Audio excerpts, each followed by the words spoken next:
Баршаңызға сәлем достар, мен бүгін сіздермен осындай тойымды әрі дәмді, тез дайындалатын тіске басардың рецептісімен бөліспекшімін. Менімен бірге болып, видеоны соңына дейін қараңыздар. Біздің тіске басарымыз өте қарапайым заттардан жасалады. Видеода көрсетіліп тұрғандай, 2 қызанақ, 2 бас чеснок, 100 грамм ірімшік, піскен жұмыртқа, және де майонез, қаласаңыз қаймақпен жасасаңыздар болады. Ең бірінші ірімшігімізді теркадан өткізіп аламыз. Дайын болған ірімшігімізге сақтап туралған чесногымызды қосамыз. Піскен жұмыртқамызды алып, дәл солай теркадан өткіземіз. Салмамызға майонезді қосып, жақсылап араластырамыз.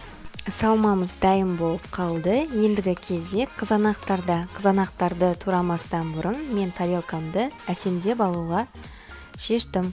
Ол үшін менде бұл жерде Пекин орам жапырағының жапырағы.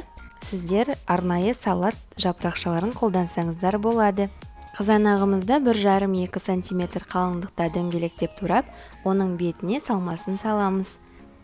Салманың бетін өзіңіздің қалауыңызша аскөкпен әсемдесеңіздер болады. Аскөк қоссаңыздар да өте әдемі. Біздің бүгінгі дайындаған тіске басарымызды жай күндері де, мерекелік күндері де дастарханыңызға ұсынсаңыздар болады. Келген қонақтарыңыздың керемет дәмімен таңғалдырады. Және де ең бастысы, бұл тіске басар өте тез әрі қол жетімді заттардан дайындалады. Біздің тіске басарымыз дайын болды. Осындай керемет, әдемі болып шықты. Астарыңыз дәмді болсын. Сіздермен болған Мадина. Менің каналыма тіркеліп, лайк басуға ұмытпаңыздар.